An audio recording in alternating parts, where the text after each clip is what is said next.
जय हिंद। स्वागत है आप सभी का आपके अपने YouTube चैनल अमृत एकेडमी पे। हम लोग अपना शीटेड पेपर 1 और पेपर 2 के लिए CDP यानी कि बाल विकास की प्रिपरेशन कर रहे हैं। ठीक है, आज हमारी उसी सीरीज़ में अपना नेक्स्ट क्लास है, जो कि क्लास नंबर आपका कौन सा है, 5वां है। ठीक है ना। आज के इस 5वें क्लास में हम लोग क्या सीखेंगे, हम लोग अपने प्रीवियस ईयर क्वेश्चंस का डिस्कशन करेंगे। मैं आप लोगों को 20 क्लासेस कराऊंगा CDP की, ठीक है ना, जिसमें कि 20 PYQs होंगे, मतलब कि 20 पेपर का डिस्कशन किया जाएगा यहाँ पे CDP के। ठीक है ना। और हमारा जो टारगेट है 30 आउट ऑफ 30 का टारगेट है।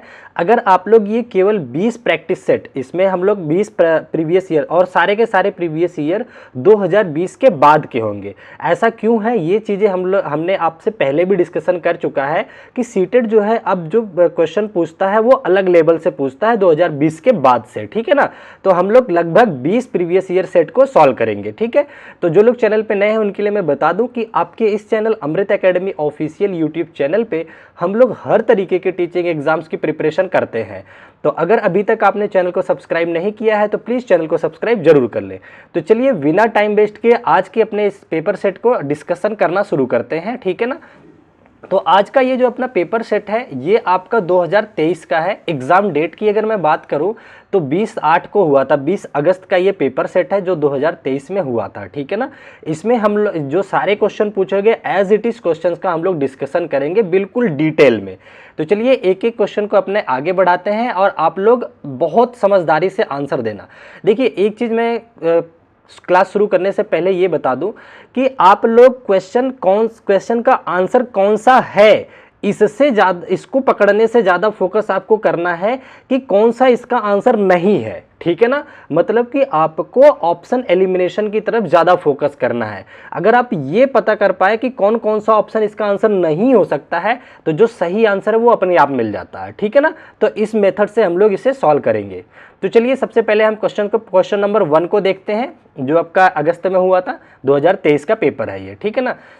तो मैं पूरे एक बार स्क्रीन पे, फुल स्क्रीन पे इसको लगा देता हूँ। ये रहा। आई थिंक अब आपको क्लियर दिख रहे होंगे सारे पेपर। मैं यहाँ पे थोड़ा किनारे आ जाता हूँ। चलो ठीक है। देखिए पहला क्वेश्चन आपसे कह रहा है कि निम्नलिखित में से कौन सा प्रश्न बच्चों के समालोचनात्मक व रचनात्मक चिंतन को बढ़ावा देता है। ठीक है ना। देखिए रचनात्मक चिंतन या समालोचनात्मक चिंतन क्या होता है, सबसे पहले हमें इसकी समझ होनी चाहिए। रचनात्मक का मतलब होता है क्रिएटिव। रचनात्मक क्वेश्चन अगर चिंतन करने वाला जो बच्चा होता है उसके अंदर ना जिज्ञासुपन होता है, वो जो आंसर से कर पाता है, वो उसके सामने आपको कैसे क्वेश्चन रखने होते हैं, मुक्त अंत वाले, मतलब कि ओपन एंडेड क्वेश्चन। ठीक है ना। इसमें से कह रहा है बच्चों के समालोचनात्मक चिंतन को बढ़ावा दे सकता है। अगर आप चाहते हैं कि कोई आपका स्टूडेंट समालोचनात्मक तरीके से सोचे, मतलब कि क्रिएटिव थिंकिंग की तरह रखे, तो आपको जो उसके सामने प्रश्न रखना होगा वो डाइवर्जेंट थिंकिंग वाले प्रश्न रखने होंगे, यानी कि मुक्त अंत वाले क्वेश्चन रखने पड़ेंगे। मीन्स कि अगर आप ऐसे क्वेश्चन पूछो जिसमें वो अपनी समझ से कई तरीके से अपने आंसर को दे सके, रटे रटाए आंसर ना दे। ठीक है ना। तो ऐसे आंसर क्वेश्चन हमें पूछने पड़ते हैं। तो चलिए हम देखते हैं क्या हम बच्चे से क्वेश्चन पूछ सकते हैं।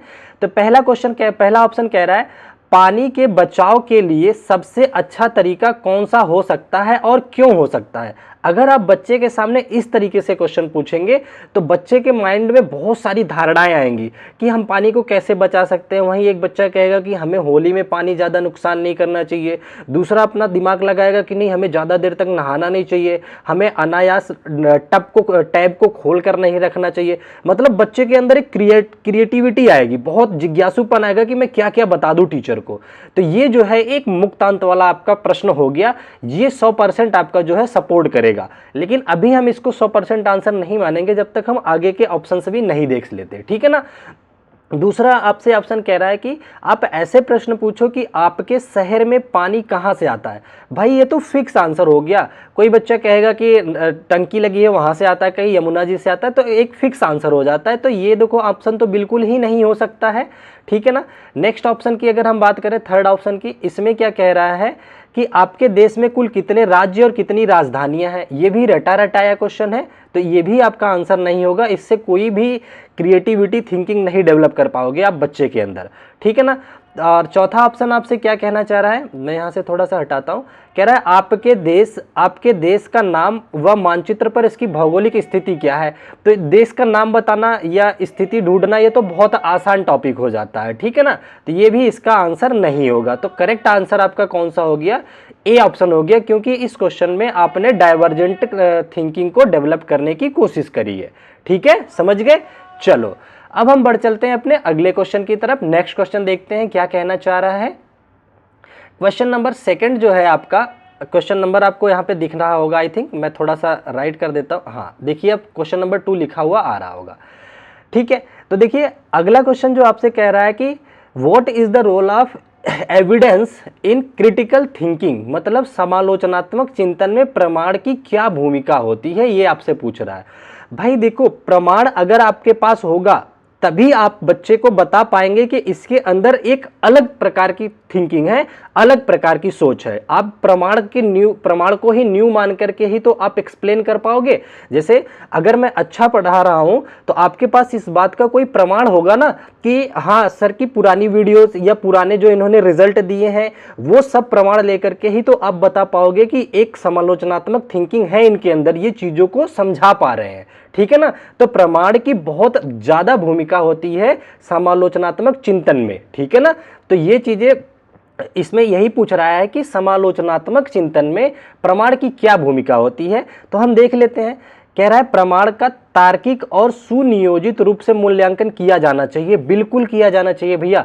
अगर आप मूल्यांकन नहीं करोगे प्रमाणों का तो आप एक्सप्लेन ही नहीं कर पाओगे कि कौन सा बच्चा क्रिएटिव थिंकिंग वाला है, कौन सा नहीं है। आप अगर कोई भी आप अगर फैक्ट अपनी बात रखना चाहते हैं तो आपको प्रमाणों का सहायता लेना पड़ेगा। आपको प्रमाणों, यहां तक कि अगर कहा जाए तो समालोचनात्मक चिंतन जो होता है वहां प्रमाणों की नींव ही होती है। प्रमाण जो होते हैं प्रमाणों की नींव पे ही टिका होता है समालोचनात्मक चिंतन, कि आप कितने ज्यादा प्रमाण दे पा रहे हो उससे रिलेटेड अपने स्टूडेंट के।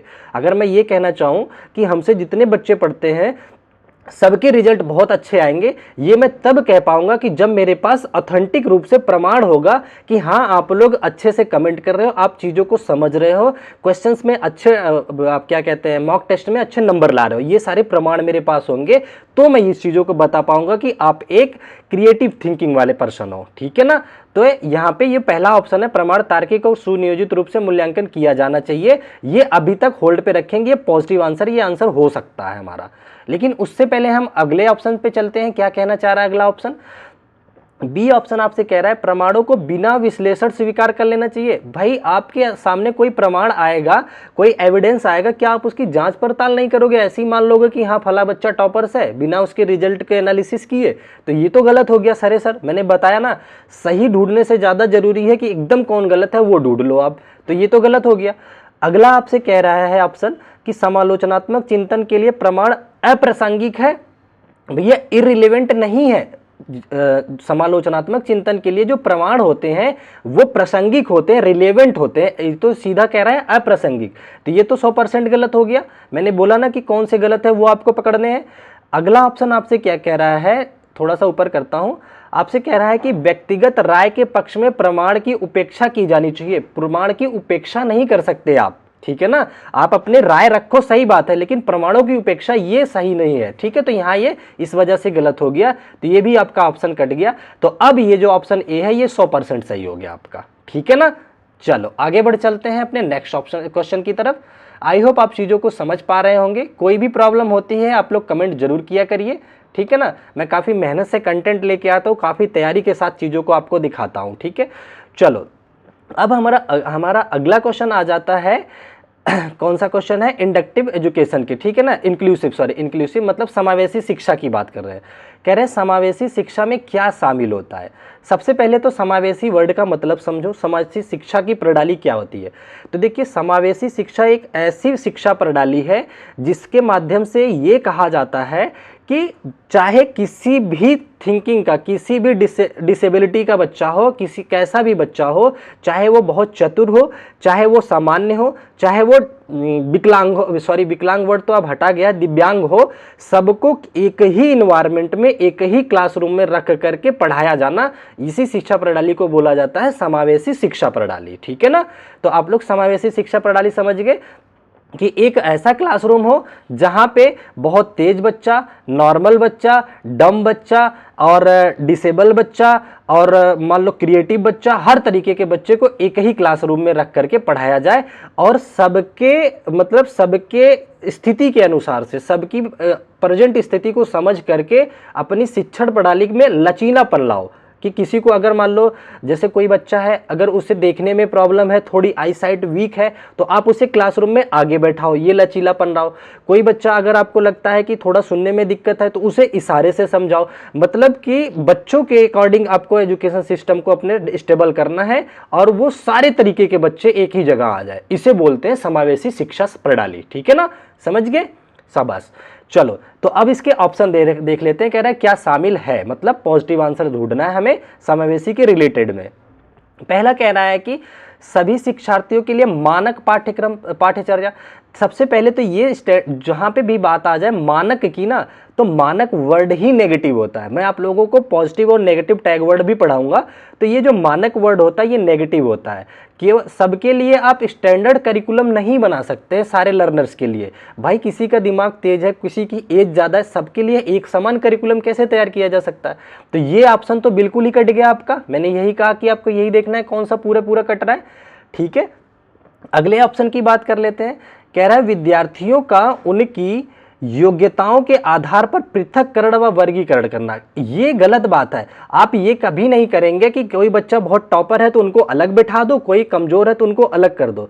पृथककरण बच्चों को लेकर के तुलना करना, उनको पृथककरण करना, वर्गीकरण करना, मानक स्टैंडर्ड बनाना, ये सारे नेगेटिव टैग वर्ड होते हैं। तो ये ऑप्शन तो बिल्कुल भी नहीं होगा। आप ऐसा कभी गलती नहीं करेंगे भविष्य में आप एक अध्यापक बनेंगे तो। ठीक है ना, चलो अगला सी ऑप्शन अगर हम देखें, यहाँ पे क्या कहना चाह रहा है। सी ऑप्शन में आपसे कह रहा है कि विशेष आवश्यकता वाले शिक्षार्थियों को केवल व्यावसायिक शिक्षा प्रदान करोगे क्या। ये भी गलत है। एक तो पहली बात, अगर कहीं ओनली वर्ड आ जाता है केवल, तो वो पूरी तरह से गलत हो जाता है। ठीक है ना, तो ऐसा आप नहीं करेंगे कि केवल व्यावसायिक शिक्षा देंगे, तो ये तो बिल्कुल गलत हो गया आपका ऑप्शन। तो अब आपका एक ही ऑप्शन बचता है, यही आपका आंसर होना चाहिए। ठीक है, पर हम इसको जांच भी लेते हैं। कह रहा है flexibility in the curriculum as the result of recognisation of individual differences.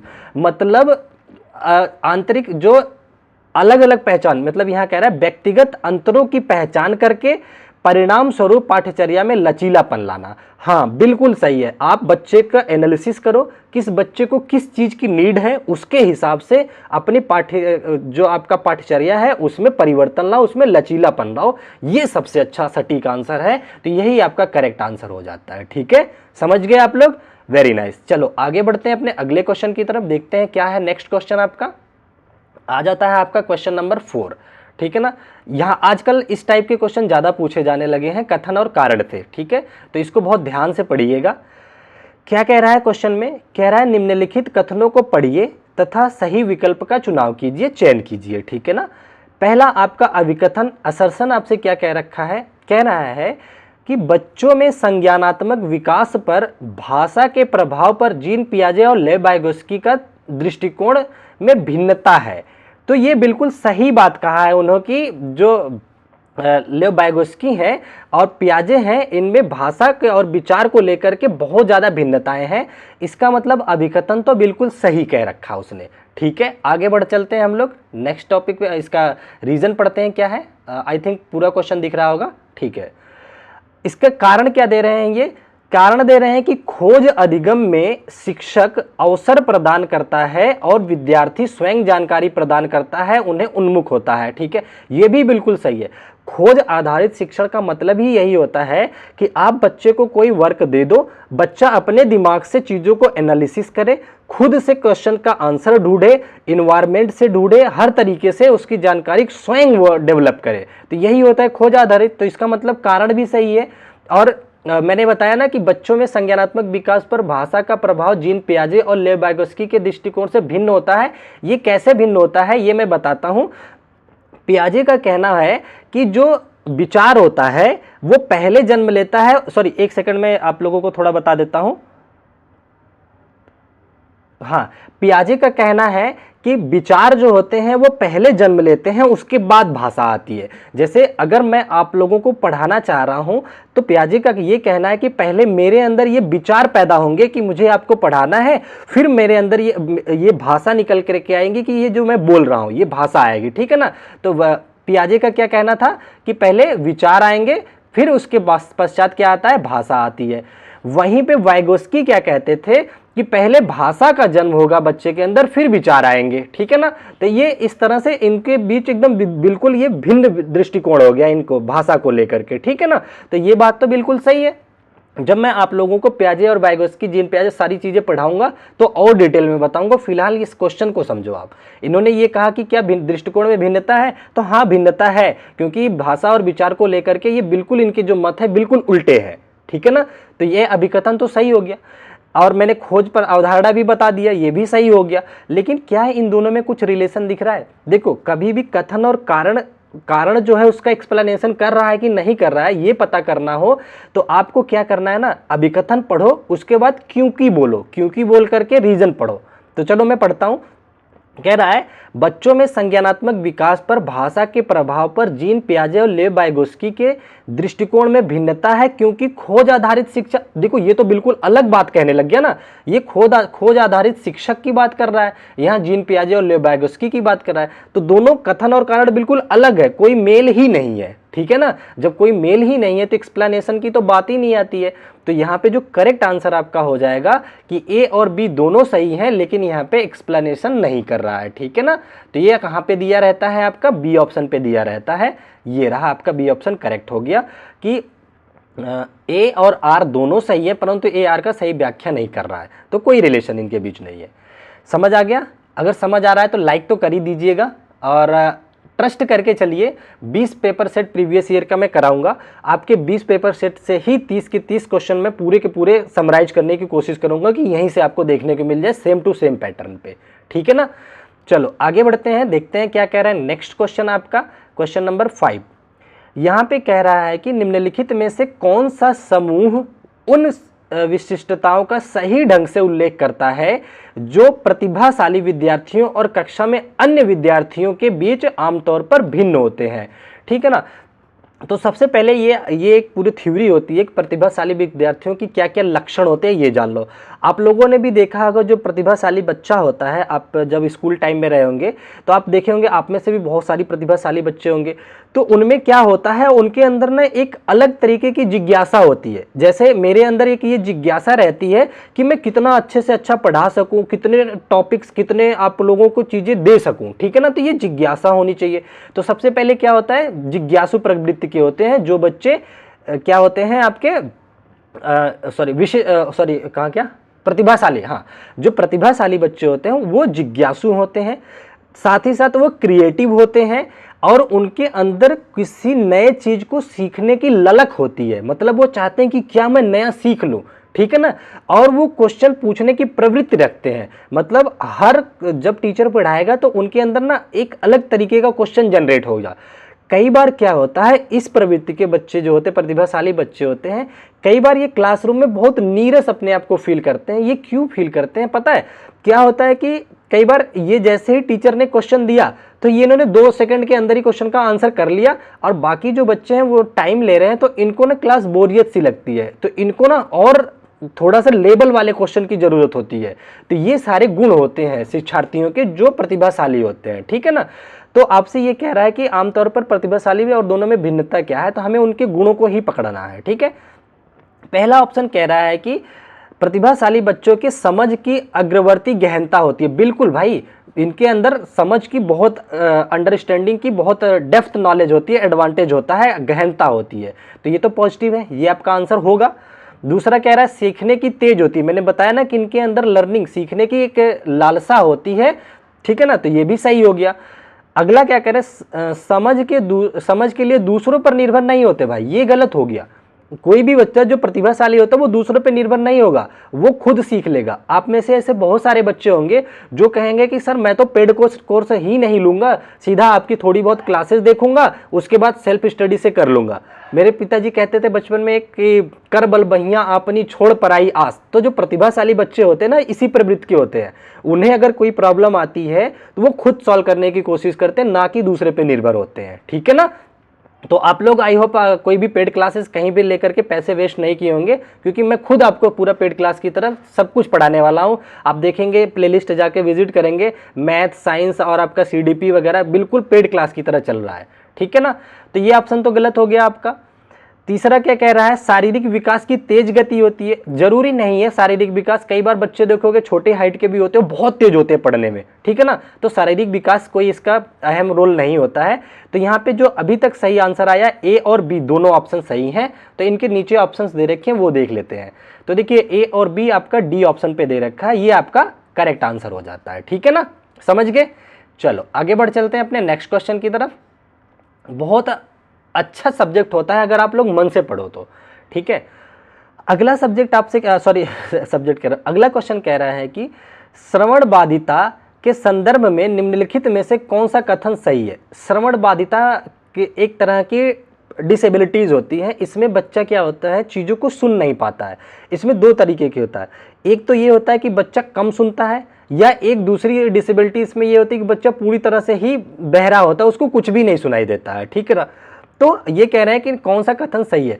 तो सबसे पहली बात तो ये कि जो बच्चा सुन नहीं सकता ना, कई बार उसे बातचीत करने में प्रॉब्लम आती है। जैसे अगर मान लो मैं कम सुनता हूं, तो हम आपसे जब वार्तालाप करेंगे, संवाद करेंगे, तो भी हमें दिक्कत आएगी, क्योंकि हम आपके प्रश्न को सुन ही नहीं पाएंगे, तो हम जवाब क्या देंगे। तो सबसे जब बड़ा जो प्रॉब्लम इनके अंदर क्रिएट होता है, संवाद को लेकर के होता है, बातचीत को लेकर के होता है, कि बच्चा अपने विचारों को अच्छे से व्यक्त नहीं कर पाता, क्योंकि चीज़ों को सुन ही नहीं पा रहा है। ठीक है ना। तो ये चीज़ों आप लोगों ने देखा भी होगा गांव में, अपने समाज में, कि जो बच्चा थोड़ा कम सुनता है ना, वो बहुत तेज बोलता भी है। उसको लगता है कि मैं कम सुन रहा हूं तो सामने वाला भी कम सुन रहा है। कभी देखते हो कि बहुत तेज बोलता है, तो इस वजह से संवाद में प्रॉब्लम क्रिएट होती है। तो यहाँ पे देखते हैं क्या ऑप्शन दे रखा है।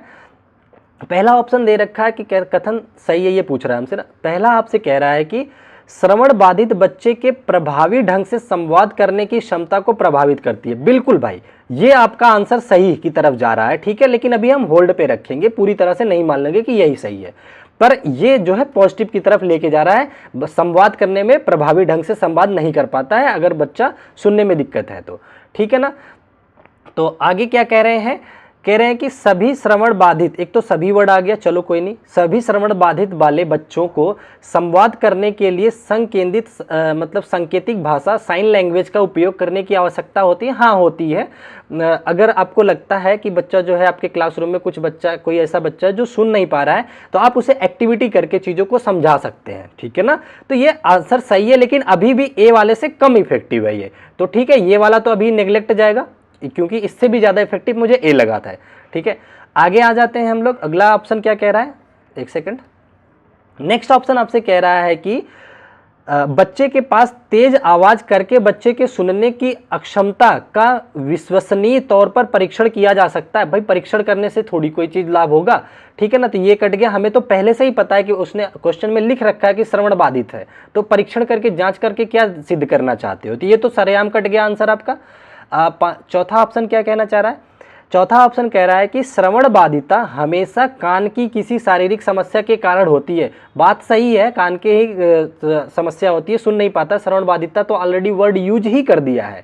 ठीक है ना। तो इसमें ये ढूंढना कोई सही तो आंसर नहीं है, ये भी कट गया। तो कुल मिलाकर के आपका ए ऑप्शन ही सबसे प्रभावी रंग से सपोर्ट कर रहा है। ए इज द करेक्ट आंसर आपका हो जाएगा। ठीक है ना। चलो आगे बढ़ते हैं। तो ये चीज़ आप ध्यान रखना है, जो बच्चा कम सुनेगा उसके बातचीत में थोड़ी प्रॉब्लम आएगी संवाद करने में। अगला ऑप्शन आपके सामने क्या दे रखा है, सॉरी अगला क्वेश्चन है। हाँ देखिए, नेक्स्ट क्वेश्चन आपकी स्क्रीन पे जो दे रखा है, इसमें कह रहा है कि समावेशन के संदर्भ में पाठ्यचर्या सीखने की अपेक्षाएं में समान जबकि में भिन्न होती है। आपको रिक्त स्थान को भरना है। ठीक है ना। समावेशन आप समझ के, समावेशन के संदर्भ में मतलब कि एक ऐसा क्लासरूम जहाँ पे हर टाइप के बच्चे हैं, वहाँ पे क्या चीज़ें सपोर्टिव हैं क्या सपोर्टिव नहीं है उसकी बात कर रहा है। तो यहाँ पे जो ऑप्शन दिए हैं उससे हम लोग चलेंगे, ठीक है ना। तो यहाँ पे कह रहा है कि संवर्धन और गतिवर्धन, तो ये ऑप्शन नहीं है। हाँ ठीक है, ये कट जाता है, ये ऑप्शन इसका करेक्ट नहीं होता है, ठीक है। अगला क्या कह रहा है, संशोधन और समायोजन। देखिए संशोधन और समायोजन वाले ही आंसर होंगे, लेकिन कैसे होंगे वो देखते हैं। कह रहा है पाठ्यचर्या सीखने की अपेक्षाएं में समान होती हैं, संशोधन में समान होती है क्या? नहीं। सबसे पहले तो ये जान लेते हैं संशोधन क्या होता है, समायोजन क्या होता है। समायोजन का मतलब होता है कि आप एक ऐसे इन्वायरमेंट में खुद को ढाल लें जहां पे आप पहले से नहीं थे, ठीक है ना। जैसे एक क्लासरूम है, वहां पे कई तरीके के बच्चे आते हैं और खुद को उस क्लासरूम के अकॉर्डिंग अपने आप को ढाल लेते हैं कि हमें ऐसे रहना है, ठीक है ना। जैसे आप घर से बाहर जाते होंगे, 2-4-6 दिन आपको लगता होगा कि हम स्टेबल नहीं हो पा रहे हैं, लेकिन कुछ दिन के बाद आप अपने आप को समायोजित कर लेते हैं, तो ये होता है समायोजन का मतलब, ठीक है ना। संशोधन का क्या मतलब होता है, संशोधन का मतलब होता है जो ज्ञान आपने अर्जित किया है, जो ज्ञान जो नॉलेज आपने अर्जित किया है उसमें फेरबदल करना, ये होता है संशोधन, ठीक है ना। तो ये कह रहे हैं कि समावेशन के संदर्भ में पाठ्यचर्या सीखने की अपेक्षाएं समायोजन में समान होती है। हाँ, यहाँ पे समायोजन आएगा, क्यों आएगा? क्योंकि भाई बच्चा जो है एक तरीके से बच्चे अपने आप को समायोजित कर सकते हैं, मतलब एक ही क्लासरूम है, चाहे जिस टाइप का बच्चा आएगा हर कोई बच्चा समान रूप से समायोजित करने की कोशिश करेगा, क्योंकि इन्वायरमेंट समान है, ठीक है ना, इसलिए समान रूप से समायोजित करेगा। जबकि संशोधन में भिन्नता होगी, बिल्कुल। अब उसमें मान लो कोई तेज बच्चा है, वो प्रीवियस नॉलेज को बहुत जल्दी अपडेट कर लेगा, यहां पे संशोधन आएगा, ठीक है ना। लिख देता हूं संशोधन। संशोधन में भिन्नता क्यों है ये समझा देता हूं आपको, कि मान लो 4 प्रकार के बच्चे आए, एक डम आया, एक बहुत तेज आया, एक थोड़ा मीडियम आया, एक थोड़ा और डल आया, ठीक है ना। तो जो सबसे तेज रहेगा वो अपने ज्ञान को बहुत जल्दी संशोधित कर लेगा, अकॉर्डिंग टू इन्वायरमेंट, जैसी जरूरत है वैसे जल्दी से संशोधित कर लिया, ठीक है। दूसरा क्या है, एक बच्चा होगा मीडियम का, वो हो सकता है उससे संशोधन करने में थोड़ा टाइम लगे। तो सबके संशोधन करने में, अपने ज्ञान का संशोधन करने में भिन्नता हो सकती है, लेकिन समायोजन तो एक जैसा है, कर सकते हैं समान रूप से, कि भाई एक ही क्लासरूम में वैसे ढल जाते हैं सारे बच्चे। पानी कैसे पीना है, 2 दिन खड़े होकर पियेंगे, तीसरे दिन टीचर सिखा देगा बैठ के पीना है, तो वो करने लग जाएंगे। तो समायोजन जो है समान हो सकता है, लेकिन संशोधन समान नहीं होता है, ये याद रखना समावेशन के संदर्भ में। तो यहाँ पे समायोजन पहला होगा, संशोधन दूसरा होगा, तो डी ऑप्शन आपका करेक्ट आंसर हो जाएगा, ठीक है, समझ गए। चलो आगे बढ़ते हैं हम लोग अपने अगले क्वेश्चन की तरफ, ठीक है। क्वेश्चन नंबर 8वां आपका है इस सीरीज का। इसमें देखिए क्या कह रहा है आपका, आ जाता है क्वेश्चन, कह रहा है संरचनावादी सिद्धांतकारों के अनुसार निम्नलिखित में से कौन सा कथन सही नहीं है, ठीक है ना। तो संरचनावादी सिद्धांत का मतलब वही हो गया कि जिज्ञासुपन होना चाहिए, क्रिएटिव होना चाहिए, ये सारी चीजें होनी चाहिए, ठीक है ना। तो ये आपको आंसर करना है इसमें कि कौन सा कह रहे हैं कि नहीं है, तो आपको नेगेटिव वाला आंसर ढूंढना है। पहला क्या कह रहे हैं कि नॉलेज इज सब्जेक्टिव, ज्ञान व्यक्तिपरक होना चाहिए। भाई ये तो संरचनावादी की धारणा को सपोर्ट कर रहा है कि ज्ञान जो है व्यक्तिपरक होना चाहिए, मतलब हर एक व्यक्ति का ज्ञान अर्जित करने का एक अलग लेवल होता है। हमारा ज्ञान अर्जित करने का तरीका अलग हो सकता है, आपका अलग हो सकता है, ये एक तरह से व्यक्ति भिन्नता की बात कर रहा है। तो ये तो सही है, तो ये आंसर नहीं होगा, क्योंकि पॉजिटिव की जा रहा है, इसलिए आंसर नहीं होगा। दूसरा क्या कह रहे हैं कि शिक्षार्थी अपने सामाजिक और सांस्कृतिक संदर्भों में ज्ञान की रचना करते हैं। बिल्कुल, जो स्टूडेंट होता है समाज सोसाइटी में रह करके अपनी संस्कृति के हिसाब से चीज़ों का ज्ञान का डेवलपमेंट करता है, ये भी पॉजिटिव है, तो ये भी आंसर नहीं होगा आपका, ठीक है ना। अगला ऑप्शन देखते हैं क्या कहना चाह रहे हैं। सी ऑप्शन में कह रहे हैं कि प्रभावी अधिगम सुनिश्चित करने के लिए शिक्षार्थियों को बाहरी रूप से प्रेरित करना आवश्यक है। भाई बाहरी रूप से प्रेरित करके संरचनावादियों का ये मतलब नहीं होता है। बाहरी रूप से अगर आप किसी बच्चे को प्रेरित करोगे तो वो कुछ क्षण के लिए ही आपका बात को मानेगा। जैसे अगर मैं आपको लालच दे दूं या किसी बच्चे को लालच दे दूं कि बेटा तू की टेबल याद कर लो, मैं तुमको चॉकलेट दिलाऊंगा या पिज्जा दिलाऊंगा, तो वो ये हो जाता है बाहरी रूप से मोटिवेशन। तो ये केवल वो उसी चीज को करेगा जिसमें उसको कोई प्रॉफिट होगा। आंतरिक अभिप्रेरणा का मतलब होता है आंतरिक मोटिवेशन जो संरचनावादी सिद्धांतकार हैं वो लोग आंतरिक मोटिवेशन देते हैं कि जिससे कि हमें अपने अंदर खुशी मिले, कि जैसे अगर मैं अच्छा पढ़ूंगा तो वो मैं अच्छा पढ़ाऊंगा, अपनी लाइफ में अच्छी जगह पहुंचूंगा, ये होता है आंतरिक मोटिवेशन। ठीक है ना। तो जो संरचनावादी होते हैं वो सपोर्ट करते हैं आंतरिक मतलब इंटरनल मोटिवेशन की, ना कि एक्सटर्नल मोटिवेशन को। ठीक है ना। तो इसलिए यहाँ पे ये कह रहे हैं बाहरी वाला आवश्यक है, तो यही गलत हो जाता है, तो यही आपका आंसर हो जाएगा। ठीक है ना। बाकी अगला ऑप्शन भी देख लेते हैं क्या कहना चाह रहा है। अगला ऑप्शन क्या कह रहे हैं, ऑप्शन कह रहे हैं कि ज्ञान बहुलवादी और बहुविधि होता है। सही बात है, ज्ञान बहुलवादी होता है, कोई एक ऐसा नहीं कि एक ही पर्टिकुलर की बात होती है, बहुवादीयता को सपोर्ट करता है। तो यहाँ पे जो करेक्ट आंसर हो जाएगा सी ऑप्शन हो जाएगा, यही आपका गलत है, तो यही आपका आंसर हो जाएगा क्योंकि नेगेटिव आंसर पूछा था। चलो आगे बढ़ चले हम लोग, 8 क्वेश्चन हो गया। आ जाते हैं हम अपने क्वेश्चन नंबर 9 पे। हाँ, क्वेश्चन नंबर 9 ये रहा आपका क्वेश्चन नंबर 9वां। देखते हैं इसमें क्या कहना चाह रहा है। इस क्वेश्चन में कह रहा है कि निम्नलिखित में से कौन सा आंतरिक अभिप्रेरणा का उदाहरण है। फिर से देखिए आ गया, इंटरिस्टिक मोटिवेशन की बात कर रहा है। तो देखिए आंतरिक अभिप्रेरणा का मतलब होता है जिससे कि हमें स्वयं को आनंद मिले। जैसे कि मेरे लिए आंतरिक अभिप्रेरणा होती है कि आप लोगों को अच्छा पढ़ाऊं। जब मैं अच्छा पढ़ा लेता हूं, अच्छे से चीजें एक्सप्लेन कर लेता हूं, तो मैं बहुत खुश फील करता हूं।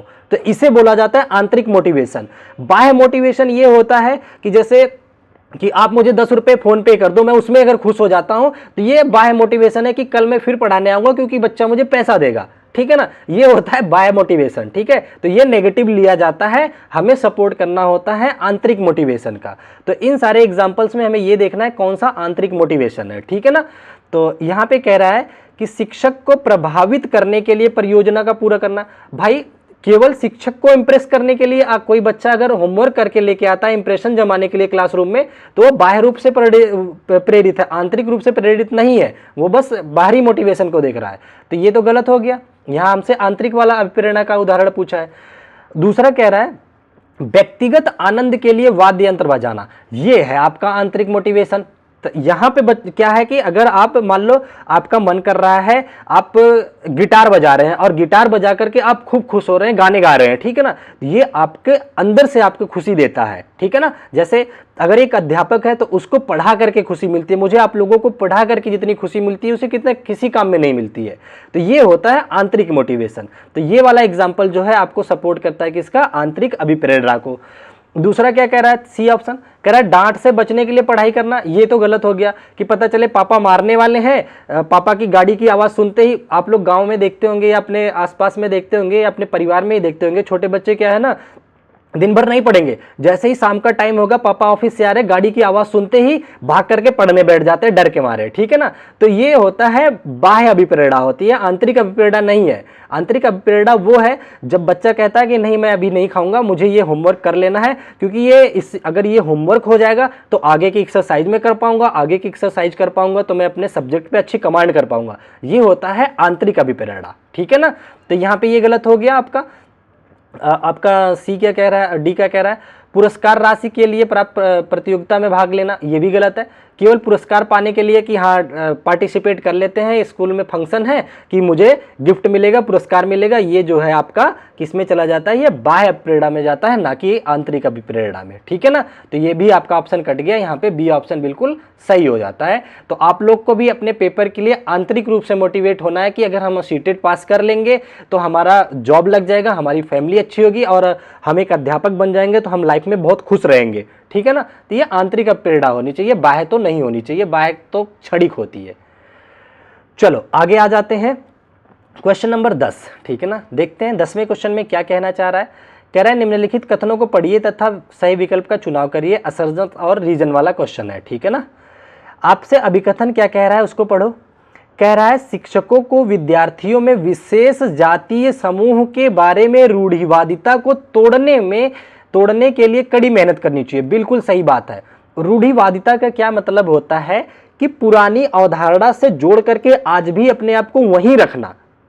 जैसे ये रूढ़िवादिता होता है जेंडर बायस में, अगर मैं बताऊं कि अगर दिमाग में ये बच्चों को पुरानी अवधारणाएं चली आ रही हैं कि लड़कियां जो है सिलाई बुनाई करती हैं, लड़के जो है बाहर के काम करते हैं, ये होती है पुरानी अवधारणा, इसी को बोला जाता है रूढ़िवादिता। जो पुराने समय से चला आ रहा है उसी को आप भी सपोर्ट करो, ये रूढ़िवादिता होता है। वही ये कह रहे हैं कि जातीय समूह के बारे में रूढ़िवादिता को तोड़ना चाहिए कि फला जो है उच्च जाति का है, नीच जाति का है, इस चीज को शिक्षक को तोड़ना चाहिए। तो ये बिल्कुल सही बात है, शिक्षक इस काम में सपोर्ट करना चाहिए। कल को आप भी अध्यापक बनेंगे तो आप भी इस चीज का ध्यान रखिएगा कि अगर बच्चों के अंदर ये भावना विकसित है पहले से कि बच्चा जो है एक कह रहा है कि मैं ऊंची जाति का हूँ, ये नीची जाति का है, मैं इसके साथ नहीं बैठूंगा, तो आपको उसको ब्रेक करने की जरूरत है, ठीक है ना। तो कथन तो बिल्कुल सही है। अब हम रीजन देखते हैं। कह रहा है शिक्षा का एक प्रमुख उद्देश्य विद्यार्थियों को समालोचनात्मक आत्मचिंतन के लिए प्रोत्साहित करना है। ठीक है, बिल्कुल ये भी सही बात है कि आत्मचिंतन के लिए ही तो आप प्रोत्साहित करोगे। कह रहा है शिक्षा का एक प्रमुख उद्देश्य विद्यार्थियों को समालोचनात्मक और आत्मचिंतन को प्रोत्साहित करना, ये बिल्कुल सही है। शिक्षा का यही तो उद्देश्य होता है कि बच्चा अच्छी चिंतन करे, चीजों को सीख सके, ठीक है ना। अब देखिए इसी वजह से हमें ये सब चीजें तोड़ने की जरूरत है, रूढ़िवादिता को। तो इसका मतलब ये भी सही है और ये भी सही है, और ये इसको पूरी तरह से एक्सप्लेन भी कर रहा है, ठीक है ना। एक्सप्लेनेशन कर रहा है कि नहीं कर रहा है, यहाँ बच्चे बहुत कंफ्यूज होते हैं कि ये वाला ऑप्शन इसका एक्सप्लेनेशन है कि नहीं है। तो मैं आप लोगों को दो बातें बताता हूँ। पहले आप अभिकथन पढ़ो, फिर जैसे ही यहाँ एंड हो क्योंकि वर्ड जोड़ करके इसको पढ़ो। अगर समझ में आता है कि सपोर्ट कर रहे हैं तो वो एक्सप्लेनेशन है, और या फिर ऐसा करो कि रीजन को पढ़ो फिर इसलिए वर्ड जोड़ करके पहले को पढ़ो। जैसे मैं पढ़ता हूं, देखो, शिक्षकों को विद्यार्थियों में विशेष जाति समूह के बारे में रूढ़िवादिता को तोड़ने के लिए कड़ी मेहनत करनी चाहिए, क्योंकि मैंने क्योंकि वर्ड जोड़ा, अब आगे पढ़ता हूं। क्योंकि शिक्षा का एक प्रमुख उद्देश्य विद्यार्थियों में समालोचनात्मक आत्मचिंतन को प्रोत्साहित करना है। बिल्कुल पढ़ने में भी अच्छा लगेगा और सपोर्टिव लगेगा। यहां पे देखो एक्सप्लेनेशन हो रहा है।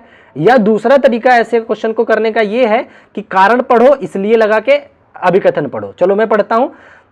कह रहा है शिक्षा का एक प्रमुख उद्देश्य विद्यार्थियों को समालोचनात्मक आत्मचिंतन के लिए प्रोत्साहित करना है, इसलिए शिक्षकों को विद्यार्थियों में विशेष जाति समूह के बारे में रूढ़िवादिता को तोड़ने के लिए कड़ी मेहनत करनी चाहिए। देखो ये भी पढ़ने में सही लग रहा है, आपको पढ़ के फील भी होगा कि यहाँ बातें जुड़ रही हैं। तो यहाँ पे ये इसका एक्सप्लेनेशन भी है। तो यहाँ पे अभिकथन भी सही है, कारण भी सही है, और कारण जो है अभिकथन का अच्छे से एक्सप्लेनेशन भी कर रहा है, इसलिए जो आपका करेक्ट आंसर हो जाएगा वो डी ऑप्शन हो जाएगा, ठीक है ना। करेक्ट एक्सप्लेनेशन वाला, सही व्याख्या करता है। समझ गए। देखिए काफी मेहनत हो जाती है, मैं थोड़ा सा पानी पी लेता हूं।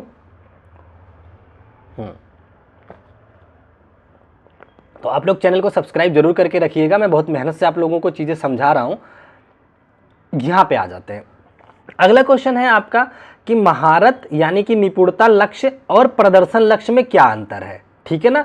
देखिए क्या होता है मास्टरी गोल एंड परफॉर्मेंस गोल का क्या मतलब होता है। महारत, निपुणता, महारत का मतलब ये होता है, जैसे सुनो कि निपुणता, प्रदर्शन लक्ष्य और महारत लक्ष्य दोनों को अगर मैं अलगाव की बात करूं, महारत का मतलब ये होता है कि हम अपने ज्ञान में सुधार करके अपने आप को विकसित करें। जैसे मैं जैसा पहले पढ़ाता था उन चीजों से फीडबैक ले करके उसमें मॉडिफिकेशन करें, उसमें परिवर्तन लाएं और अच्छे तरीके से अपने ज्ञान को बढ़ा करके आप लोगों को और अच्छे तरीके से डिलीवर करूं। ये होता है महारत या निपुणता का लक्षण, ठीक है ना। निपुणता के लक्ष्य का लक्षण होता है। प्रदर्शन का लक्षण क्या होता है कि बस मैं वाहवाही लूटने के लिए काम करूं, ठीक है ना, कि मुझे चार लोग बोले कि बहुत अच्छा टीचर है, या चार लोग कुछ और बोले, चाहे मैं आंतरिक रूप से खुश रहूं ना रहूं, ठीक है, केवल रिजल्ट ओरिएंटेड काम करूं। कि मैं जैसे कोई बच्चा क्लासरूम में, दो बच्चे हैं, एक बच्चा, चलो आप 3 इडियट का देख लो, जैसे एक था चतुर रामलिंगम और एक था दूसरा वाला, क्या नाम था उसका, आप लोगों को याद होगा, रणछोड़दास छाछड़, ठीक है ना। महारत हासिल, रणछोड़दास छाछड़ ये कहता था कि मुझे ज्ञान की प्राप्ति हो, हम कहां से चीजें सीख सके। वहीं पे जो चतुर रहता था वो चाहता था कि टीचर मेरी बड़ाई करे, इस वजह से वो प्रदर्शन, वो उसका जो लक्ष्य होता था वो प्रदर्शन को लेकर के होता था कि मैं कितना अच्छा करूं कि मुझे चार लोग अच्छा कहे, ठीक है ना। वहीं उसका जो था उसका ये मानना था कि मैं अपने ज्ञान में कैसे बढ़ोतरी कर सकता हूं। तो ये होता है महारत लक्ष्य और आपका प्रदर्शन लक्ष्य। तो आप देखिए आप किस लक्ष्य में आते हैं, प्रदर्शन के लिए काम करते हैं केवल, या खुद को निपुण बनाने के लिए, ठीक है ना। तो चलो देखते हैं क्या कहना चाह रहा है। क्वेश्चन नंबर 11 है ना आपका, ठीक है। देखिए पहला ऑप्शन कह रहा है कि महारत लक्ष्य विफलता से बचने पर केंद्रित होता है, जबकि प्रदर्शन लक्ष्य दूसरों के अनुमोदन मान्यता प्राप्त करने पर केंद्रित होता है। प्रदर्शन तो अनुमोदन प्राप्त करने के लिए केंद्रित होता है, लेकिन विफलता से बचने के लिए महानता लक्ष्य नहीं, महारत लक्ष्य नहीं होता है। ये कह रहे हैं, देखिए जो बच्चा महारत हासिल करने ना वो फेलियर से कभी नहीं डरेगा। वो चाहेगा चाहे मैं फेल हो जाऊं चलेगा, एक ही क्लास में 2 बार पढ़ लूं चलेगा, लेकिन मुझे चीजें सीखनी है, ठीक है ना। जैसे मैं ये चीजों से कभी नहीं डरूंगा कि आप लोग कम लोग देख रहे हो, बल्कि मैं इस चीज से मोटिवेशन करूंगा कि मैं अपने आप को और डेवलप कर रहा हूं। चाहे आप 10 लोग ही मेरी क्लास से पढ़ रहे हो, लेकिन मैं अपने आप को डेवलप करूंगा, मैं ये विफलता से डर करके नहीं भागूंगा, ठीक है ना। तो यहां पे ये कह रहे हैं महारत लक्ष्य विफलता से बचने के लिए किया जाता है, बिल्कुल गलत बात है। महारत लक्ष्य जो होता है एक तरह से इंटायर मोटिवेशन होता है, महारत हासिल करना, निपुणता हासिल करना। तो ये ऑप्शन आपका कट गया, ठीक है ना, समझ गए। आई थिंक आप लोग चीजें रिलेट कर पा रहे होंगे, मैं पूरी कोशिश कर रहा हूं कि आपको अच्छे से समझाऊं। अगला आपसे कह रहा है कि महारत लक्ष्य अपने कौशल और कार्य की समझ में सुधार करने पर केंद्रित होता है। मैंने बताया ना कि जो हमारा कौशल है, जो हमारा ज्ञान है, जो हमारा काम है, उसमें सुधार करने पे हम केंद्रित हैं। हम आपको कितना अच्छा पढ़ा सके, उसमें कितना सुधार कर सके, क्या कमियां रहेगी उसको जांचें और अच्छा परफॉर्म करें, ठीक है ना। तो ये महारत लक्ष्य है, तो ये तो बिल्कुल सही है।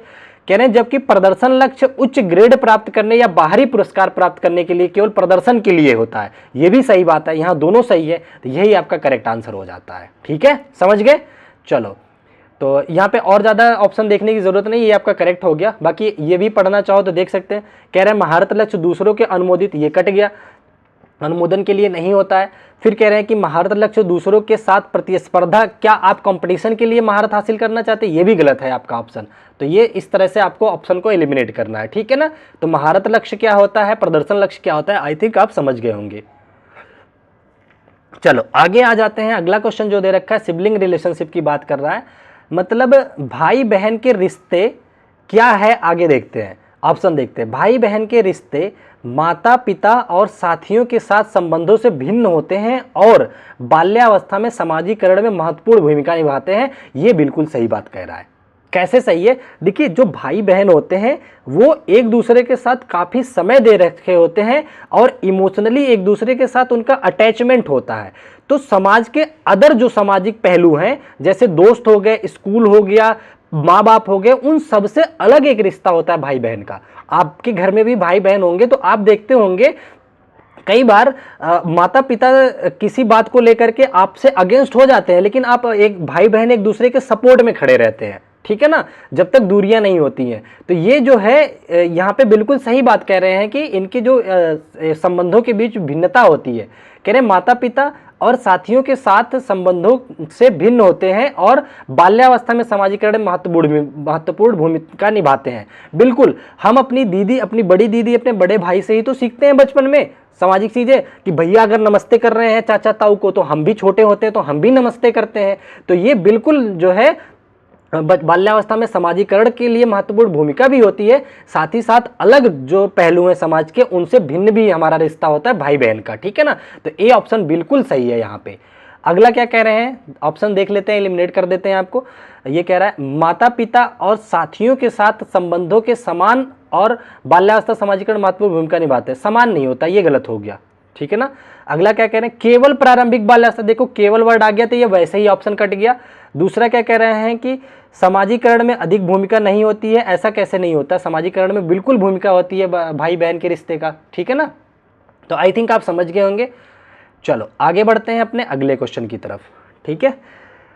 अगला क्वेश्चन आपके सामने दे रखा है, निम्नलिखित कथनों को पढ़िए तथा सही विकल्प का चयन कीजिए।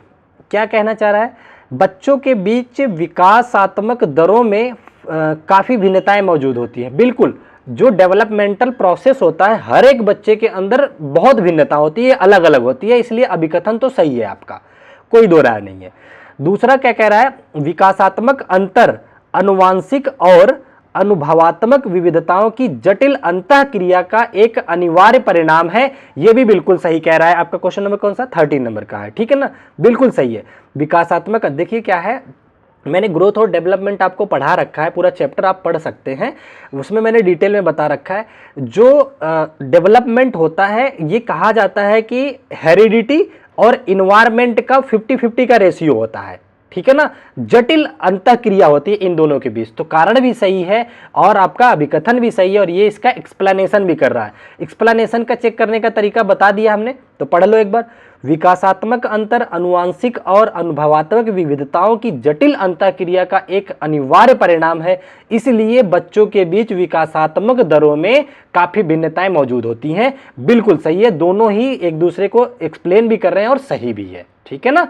चलो, तो इसका जो करेक्ट आंसर हो जाएगा आपका D option is the correct option, व्याख्या भी कर रहा है। चलें आगे बढ़े, आ जाइए नेक्स्ट क्वेश्चन को देख लेते हैं क्या है। हाँ, ये रहा आपका क्वेश्चन नंबर 14 पे आ गए हम लोग। 14 नंबर का जो क्वेश्चन है आपका, इसमें क्या कह रहा है आपसे, इसको ध्यान से पढ़िए जरा। कह रहा है निम्नलिखित कथनों में विकास के किस सिद्धांत को दर्शाया गया है। विकास के सिद्धांत की बात कर रहा है। कह रहा है जो बच्चे अपने शुरुआती वर्षों में भाषा सीखने के लिए अनुकूलन वातावरण से वंचित रहते हैं, उन्हें बाद के जीवन में भाषा चुनने में थोड़ी कठिनाई होती है। ये बताओ क्या कहना क्या चाह रहा है। जैसे मैं अगर आपसे ये कहूं कि बचपन में आपने हिंदी मीडियम, जैसे देखो जो लोग यूपी बोर्ड या एमपी बोर्ड से होंगे वो रिलेट कर पाएंगे, जो हिंदी मीडियम के बच्चे हैं। अगर आप बचपन में प्राथमिक कक्षाओं में हिंदी मीडियम में पढ़े हैं, तो बाद में जब आप कंपटीशन के फील्ड में आते हैं तो आप देखते होंगे कि आपको इंग्लिश सीखने में बड़ी कठिनाई हो रही है। बहुत मेहनत कर रहे हैं लेकिन सीख नहीं पा रहे हैं, ठीक है ना। तो इससे क्या मतलब होता है कि भाषा सीखने का एक समय अवधि निर्धारित है जहां पे हम अच्छे से जल्दी सीख सकते हैं, ठीक है ना। जैसे एक और एग्जांपल देकर के आपको समझाना चाहता हूं कि आप लोग अपने घर के छोटे बच्चों को देखते होंगे। जैसे मान लो आप अगर यूपी बोर्ड से पढ़े हैं, वहीं आपके भाई के लड़के हैं, आपके भाई की बेटियां हैं जो चौथी पांचवी क्लास से और भी लोअर क्लास में हैं, वो जो है इंग्लिश मीडियम में पढ़ रहे हैं। आप देखेंगे, आप उन्हें देखेंगे कि वो भाषा को बहुत जल्दी समझ गए, इंग्लिश को बहुत जल्दी समझ गए। वहीं आप इतने बड़े हो गए, आज भी आपको उतनी फ्लुएंसी नहीं है जितना उनके अंदर आ गया।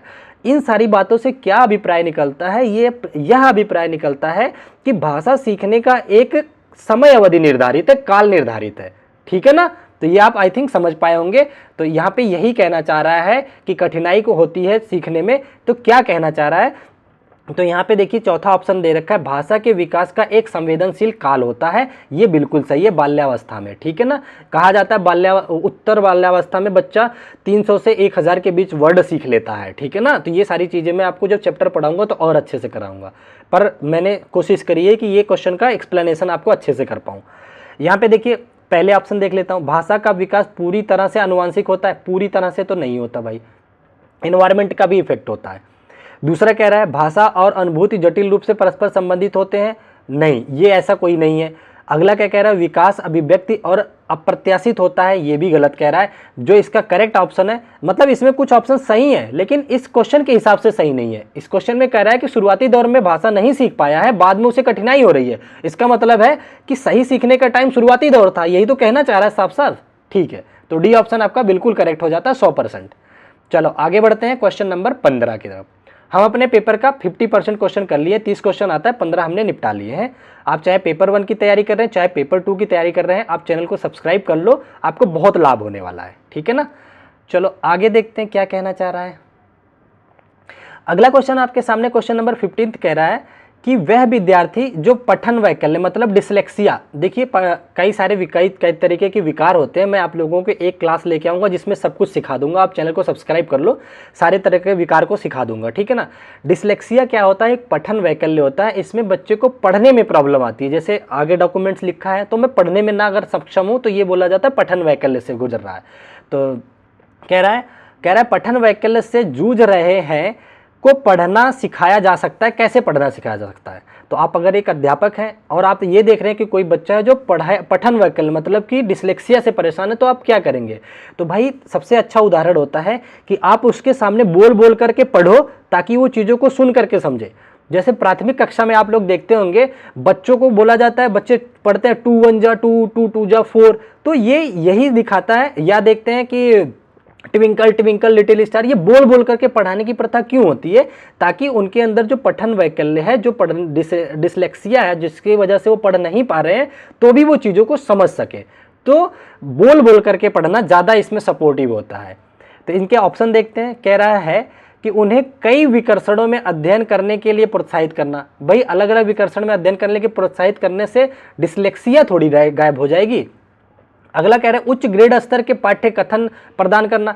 अगर किसी को पढ़ना ही नहीं आ रहा है, पढ़ने में ही दिक्कत है, तो आप कैसे भी छपवा लो लेटर को, बड़ा बड़ा लिखवा लो, जब उसे पढ़ना ही नहीं आ रहा तो क्या कर लेगा, समझ गए ना आप। तो ये भी गलत हो जाता है। अगला क्या कह रहा है, सुधारात्मक पठन सुनिश्चित करने के लिए सख्त दंड का उपयोग ये भाई दंड देना तो ये तो बिल्कुल ही गलत हो गया, ये भी कट गया। अगला क्या कह रहा है, प्रणालीगत ध्वन्यात्मक, देखिए ध्वन्यात्मक प्रशिक्षण के माध्यम से, आपसे मैंने बोला ना कि ध्वन्यात्मक मतलब बोल बोल करके ध्वनि के माध्यम से प्रशिक्षण अगर दे रहे हैं तो आप बच्चे के अंदर जो पठन वैकल्य है उसे रिमूव कर सकते हैं। यही इसका करेक्ट आंसर है, ठीक है ना। चलो आगे बढ़ चलते हैं हम लोग अपने अगले ऑप्शन की तरफ, अगले क्वेश्चन की तरफ, ठीक है। क्वेश्चन नंबर 16 आपके स्क्रीन पे दे रखा है। देखिए यहाँ पे क्या कह रखा है, 15 का डी ही था ना, हाँ। 16 कह रहा है कि बोध आधारित शिक्षण का अंतर्निहित सिद्धांत यह विश्वास है कि, क्या बोध आधारित मतलब अंडरस्टैंडिंग शिक्षण क्या होता है, मतलब समझ आधारित जो शिक्षण प्रणाली है वो किस सिद्धांतों पे काम करता है, वो आपसे पूछ रहा है, ठीक है ना। तो देखते हैं, कह रहा है कि शिक्षार्थियों की क्षमताएं, सॉरी थक गया हूं थोड़ा सा, शिक्षार्थियों की क्षमताओं और आवश्यकताएं विविध हैं, ठीक है, जिन्हें मानक निर्देशों पर ध्यान केंद्रित किए बिना पूरा नहीं किया जा सकता। ये गलत है। जब भाई विविध है तो आप विविधता से ही तो थिंक करके पूरा करोगे, बिना ध्यान दिए कैसे पूरा कर लोगे, तो ये तो गलत हो गया, ठीक है ना। तो ये समझ आधारित नहीं हुआ। अगला क्या कह रहा है, शिक्षार्थी निष्क्रिय प्राप्त करता है, शिक्षक के पास सही ज्ञान है, ऐसा नहीं होता है। ये कई शिक्षाविद का ये मानना है कि स्टूडेंट जो होता है कोरा कागज होता है, जबकि ऐसा नहीं है। हर एक स्टूडेंट अपने पास कुछ ना कुछ ज्ञान रखता है जब भी वो क्लास में एंटर करता है। तो ये तो बिल्कुल ही गलत हो गया। सी ऑप्शन आपसे कह रहा है कि ऐसा करने के लिए एक सुविधाजनक वातावरण प्रदान किए जाने पर विद्यार्थी ज्ञान का निर्माण कर सकता है। बिल्कुल सही है। अगर आप समझ आधारित क्लासरूम बनाते हैं, समझ आधारित शिक्षण देते हैं, पढ़ाते हैं, तो बच्चा एक टाइम के बाद सुविधाजनक वातावरण पा करके अपने अंदर ज्ञान का निर्माण कर सकता है। बिल्कुल सही है, ये सपोर्टिव आंसर है। तो यहाँ पे जो करेक्ट आंसर होगा सी ऑप्शन होगा, ठीक है ना। डी भी देख लीजिए, कह रहा है शिक्षार्थी कम जानते हैं और शिक्षण में विद्यार्थियों के लिए तथ्यों का प्रमाण शामिल होता है। कम नहीं जानते, ऐसा कोई प्रमाण नहीं है कि कम जानते हैं। कभी भी बच्चे को नेगेटिव नहीं दिखाओगे आप लोग, ये ध्यान रखना। जब भी क्वेश्चन सॉल्व करोगे बच्चे को हमेशा पॉजिटिव ही दिखाओगे आप, ठीक है ना। अगला आपके सामने क्वेश्चन है, क्वेश्चन नंबर 17।